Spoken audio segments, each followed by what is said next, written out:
चलिए देखिएगा गर्ल्स, आज हम नेक्स्ट रेशो करेंगे, हमारी न्यू रेशो। ठीक है, न्यू रेशो क्या है वो देख लेते हैं। Debt to equity ratio.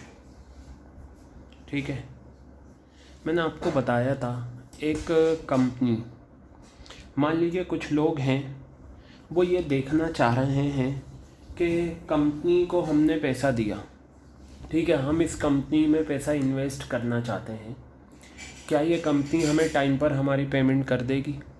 Time पर करने का मतलब 1 साल के अंदर कर देगी। अगर एक कंपनी हमारी 1 साल के अंदर पेमेंट कर देगी तो हमें पता कैसे चले, लोग ये कह रहे हैं हमें पता कैसे चले कि वो कंपनी हमें टाइम पर पेमेंट कर देगी। तो उसके लिए आप उसकी लिक्विडिटी रेशोज़ चेक कर लो, यानी कि करंट रेशो देख लो और क्विक रेशो देख लो। इसी तरीके से अगर एक कंपनी, कुछ लोग इन्वेस्टर ये देखना चाहते हैं कि कंपनी लॉन्ग टर्म में हमें टाइम पर पे करेगी या नहीं, तो उसके लिए हमें सॉल्वेंसी रेशोज़ निकालनी पड़ती हैं। क्या निकालनी पड़ती हैं? Solvency ratios. सॉल्वेंसी रेशोज़ में 4 रेशोज़ आती हैं और आपको वो चारों ध्यान में रखनी है। देखिए गर्ल्स, ये जो आपको दे रखा है ना, ये आपको अपने रजिस्टर में कॉपी करना है, ये पूरा फॉर्मेट, यानी कि पूरा फार्मूला आपको कॉपी करना है। क्लियर हो गई बात ये? तो चलिए मैं आपको समझाता हूँ कि ये क्या होता है और किस तरीके से निकलता है। Debt to equity ratio. ठीक है, आपने करंट रेशो और क्विक रेशो में क्या सीखा?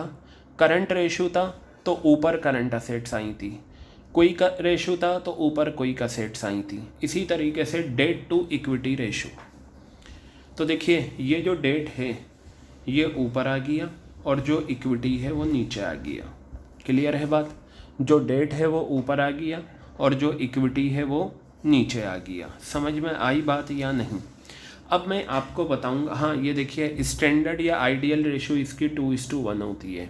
तो ये हमारी तीसरी रेशो चल रही है and we have to complete 15 ratios. We have completed current ratio, we have done liquid ratio और ये हमारा थर्ड रेशो है debt to equity ratio.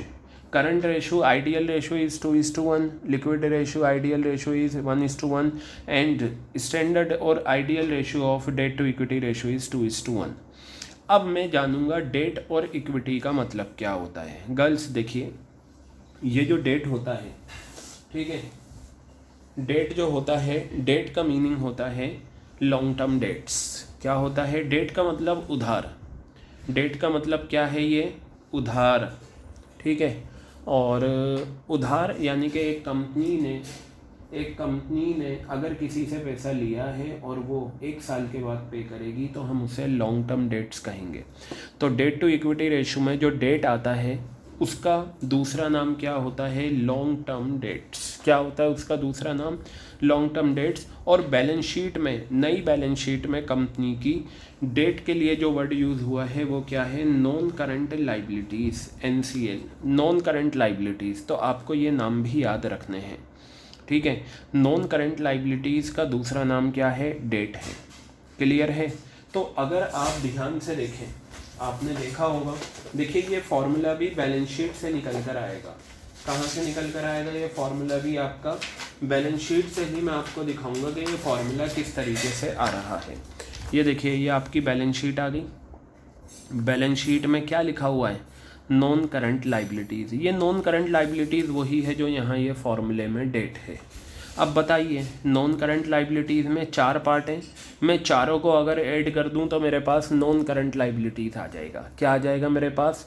Non current liabilities. But when I discuss the format of balance sheet at that time I told you in non current liabilities 2 parts, deferred tax liabilities and other long term liabilities are not considered।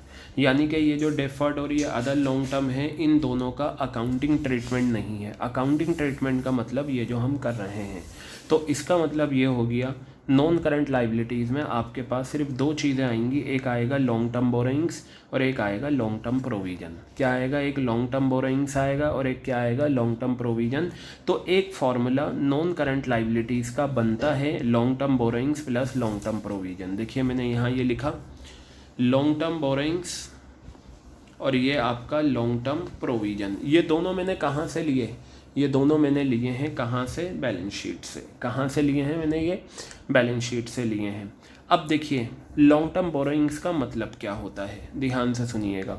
Long term borrowings का मतलब ये होता है अगर हम bank से loan लेते हैं और उस लोन की अदायगी हम 1 साल के बाद करेंगे, या हम किसी और से पैसा लेते हैं और उसकी अदायगी हम 1 साल के बाद करेंगे, तो उसे लॉन्ग टर्म बोरोइंग्स कहा जाएगा। बोरो का मतलब होता है उधार लेना। क्या होता है बोरो का मतलब? उधार लेना।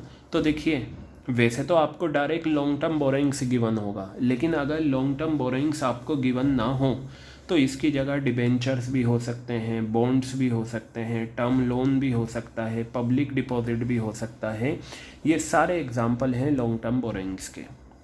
वैसे तो लिखा हुआ ज़्यादातर क्वेश्चन में लॉन्ग टर्म बोरोइंग्स आता है, बट स्टिल डिबेंचर्स आ जाए, बॉन्ड्स आ जाए, टर्म लोन आ जाए, पब्लिक डिपॉजिट आ जाए, तो आपको पता होना चाहिए ये लॉन्ग टर्म बोरोइंग्स का पार्ट है। और लॉन्ग टर्म प्रोविजन का आपको कोई एग्जांपल नहीं होगा, ये एज इट इज़ गिवन होगा। तो अब आप देखिए डेट जो है आपके कितना आ गए, long term borrowings plus long term provision. ये आपने क्या निकाल लिया? ये आपने निकाल लिया डेट का फॉर्मूला। और ये फॉर्मूला जो है ये रहा आपका फॉर्मूला। ये फॉर्मूला आपने कहाँ से निकाला? ये फॉर्मूला आपने निकाला है बैलेंस शीट से। कहाँ से निकाला है? बैलेंस शीट से ये फॉर्मूला निकाला।